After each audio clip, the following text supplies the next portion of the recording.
All right, good morning YouTube. I'm here to go over the kit I use every day at work doing air-based ground defense for the United States Air Force. I'd like to mention here at the beginning, all views and opinions expressed in this video and all my videos are the opinions of me, Court Stewart, and not the DoD or the United States military. But other than that, let's get into it and show you the kit I use at work. This is the current helmet that I'm using. It's the Team Wendy Exfil ballistic helmet. They're super. I got it issued to me about a year ago, and compared to the old like ACHs, these are really fantastic, honestly. Super lightweight. You've got the cutouts on the ears so that you can run comms, which I do. These are Peltors. They're the ComTac 5s. Super cool.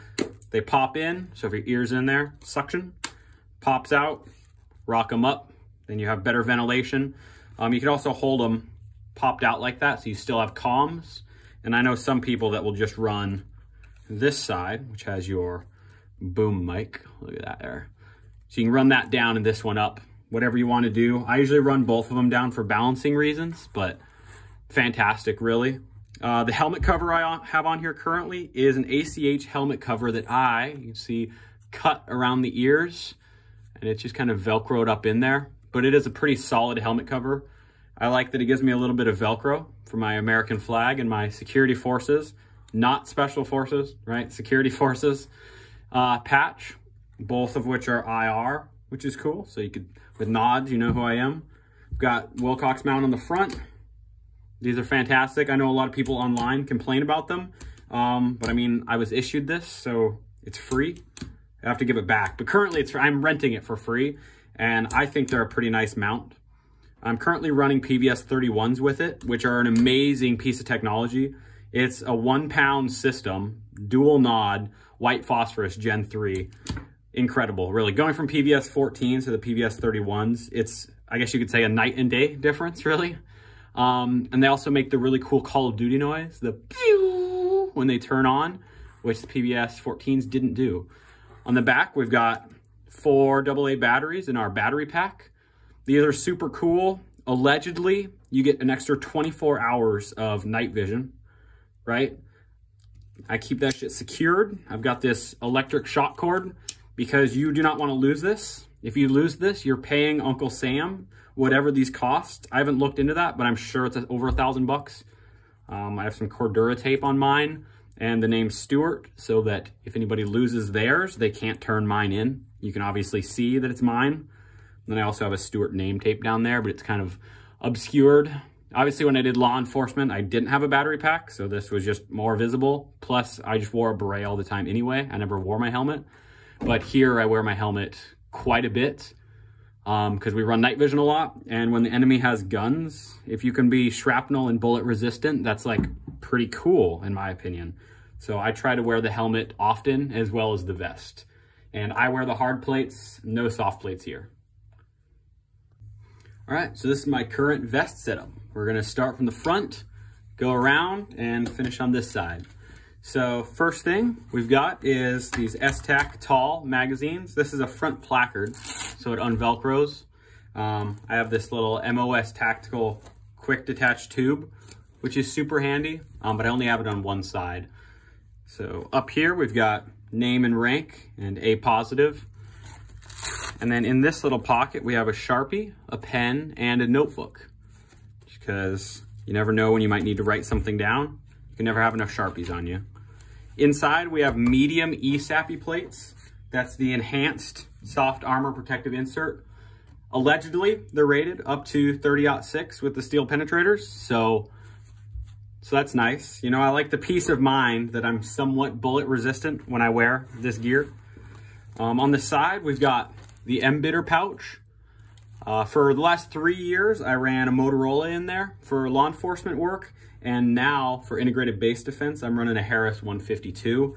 Fits pretty snug in here, but I usually have to take the vest off in order to put the radio in there. But once it's in there, it's secure, and I just run a PTT up here most of the time. We also have this little Army issue. I got it for like $8 at an Army surplus store. Double M4 mag pouch. So you can put one in there and it's secure. You can put two in there and they're secure. You can also run a smoke grenade, a flash grenade.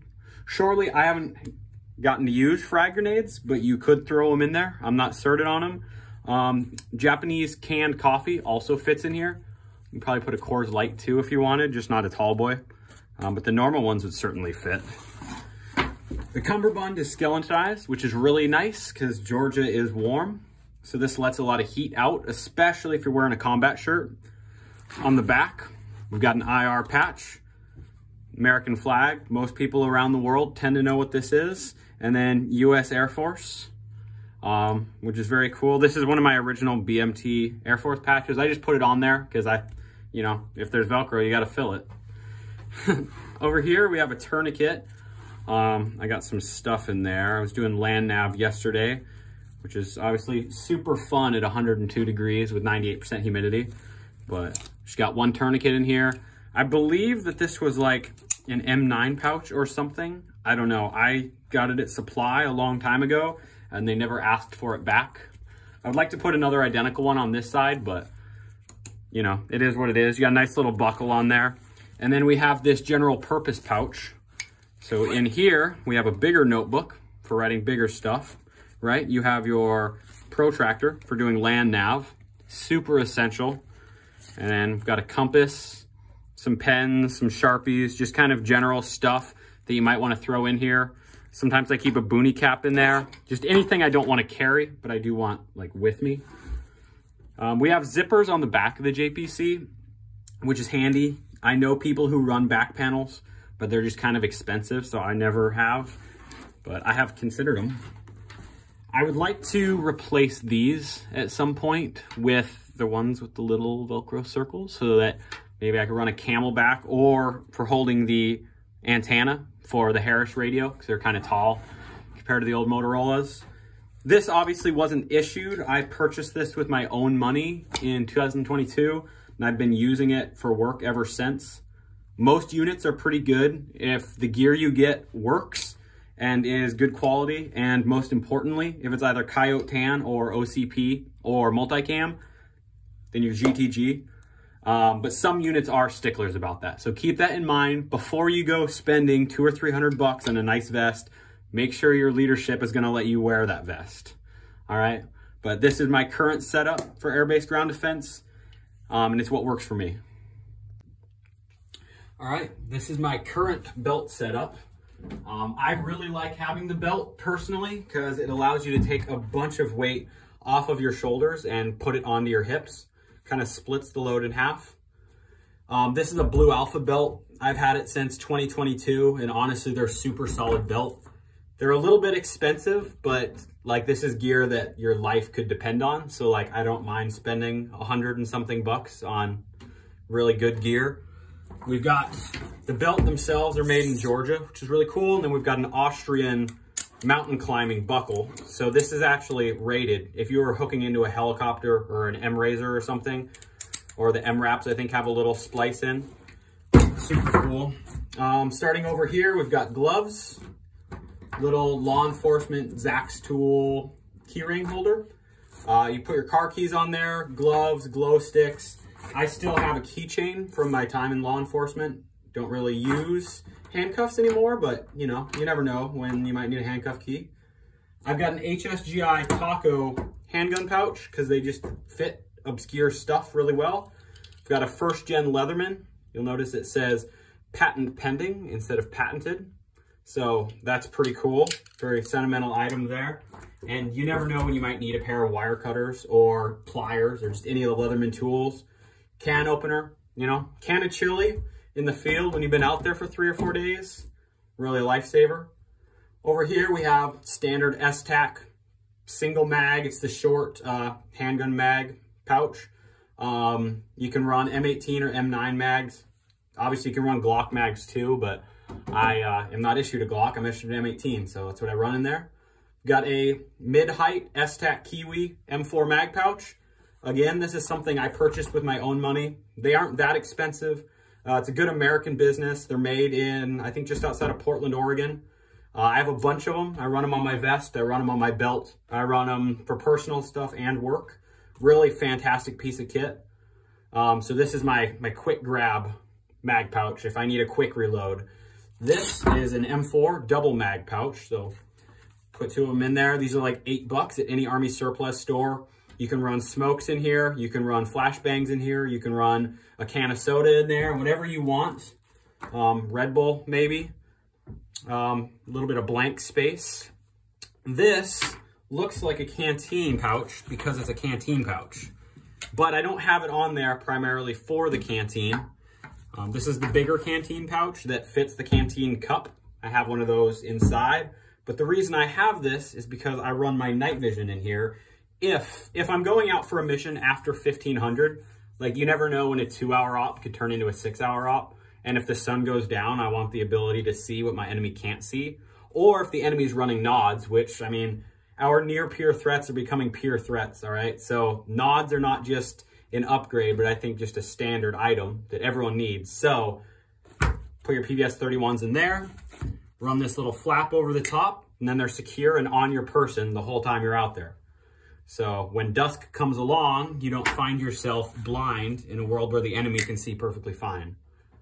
Coming over to our holster, I run the Safariland issued holster for the M18. I like the hip holster. I don't really like the drop leg personally. I have put powdered graphite in here, and that makes a world of difference, making this a lot smoother.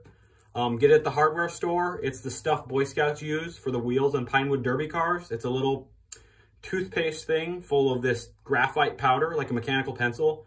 And unscrew some of this stuff, pour it in. I've taken the forks off and just directly screwed it in because I hate when this moves around when I'm running.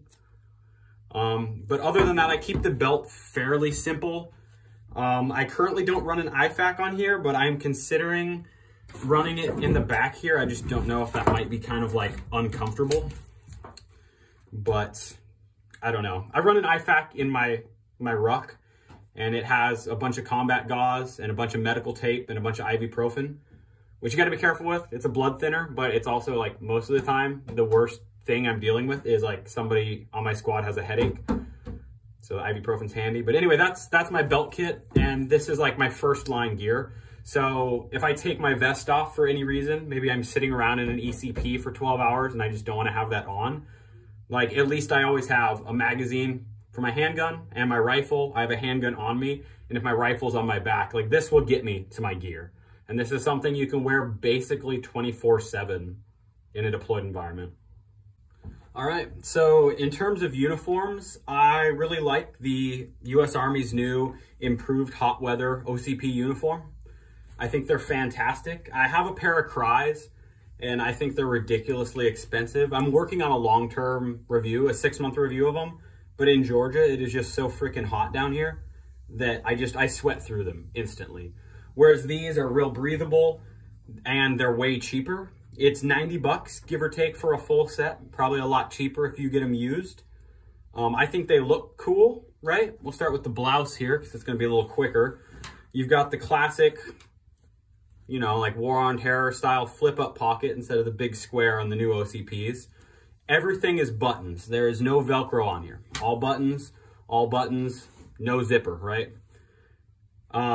Really breathable. No front pockets, which is nice, because what are you putting in front pockets if you're wearing body armor anyway? And they fit really loose, in my opinion, which I like, right? Got your identifier patch, got your little IR tab, standard OCP stuff, but I really like them. I have a bunch of pairs of them, I think 2 or 3 pairs that I use, and so I can cycle through them. These ones just got out of the washer because yesterday I was doing land nav in the swamp and they got absolutely destroyed. The pants are a little bit nicer than the blouse, which is why they're like $20 more expensive, but they're solid. I like that the Army went with these 2-inch buckles or 2-inch belt loops. Obviously, a lot of what the Army uses, the Air Force kind of ends up also using, just because they use the same like camo patterns as us. And I mean, we came from the Army originally anyway, so a lot of our gear is related. But anyway, we've got standard pockets in the front, pretty deep pockets. You can reach down in there, keep a lot of stuff. They're fairly secure, but I have lost stuff out of these, so just be careful. If you put your car keys in there, they can fall out.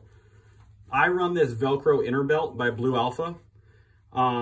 It came with my battle belt, and I really like it. Keeps it secure. Got big old belt loops on here. Standard back pockets with buttons, which I really appreciate. So your wallet stays intact or whatever you're keeping back here. This one's buttoned.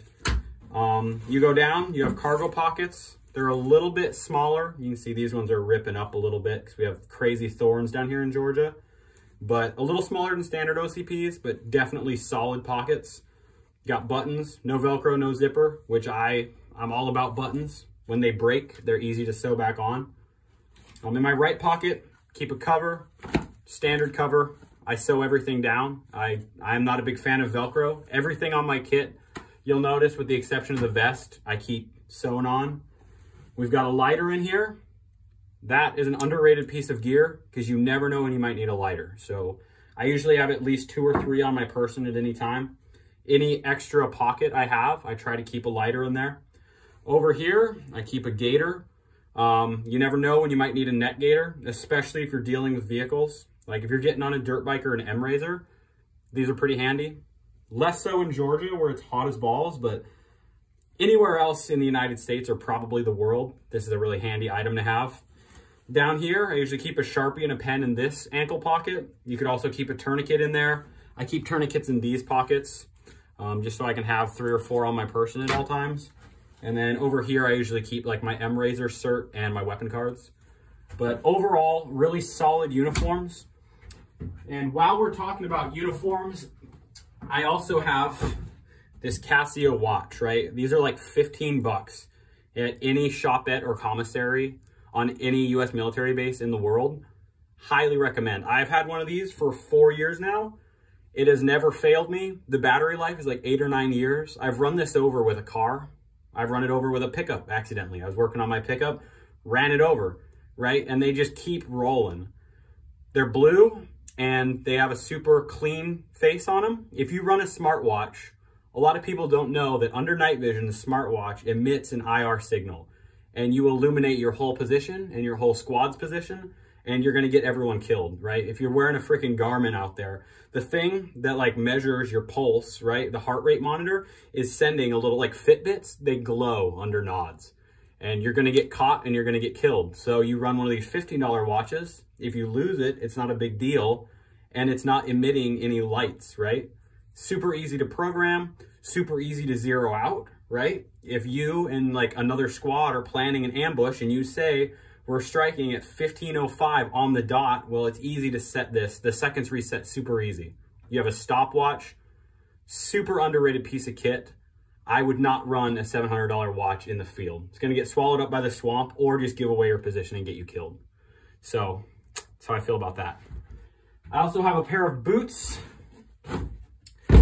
Currently, I'm running these Danners. I've had them since late 2022. They're wet from the swamp and from sweat, but these are pretty solid boots. I've got the $2 insoles from the commissary. They're like odor reducing, and I think they work a little bit. Standard shoelaces. Honestly, the first day I got them, I did a 12-mile hike with some of my buddies, and I got terrible blisters. After that, they've been completely solid. So the stitching is a little bit frayed back here, but I just need to take a lighter and clean that up. For the price, these are cheaper on base than they are to civilians, but they're a solid pair of boots and they're gonna last you a long time. And then finally, in terms of clothing, we'll talk about in the field. I almost always wear a combat tee because I'm like just a warm-blooded dude. So this is just a standard Army issue combat tee. I really like the Crye Precision ones as well. They're just ridiculously expensive, but when I can get my hands on them, I do like them.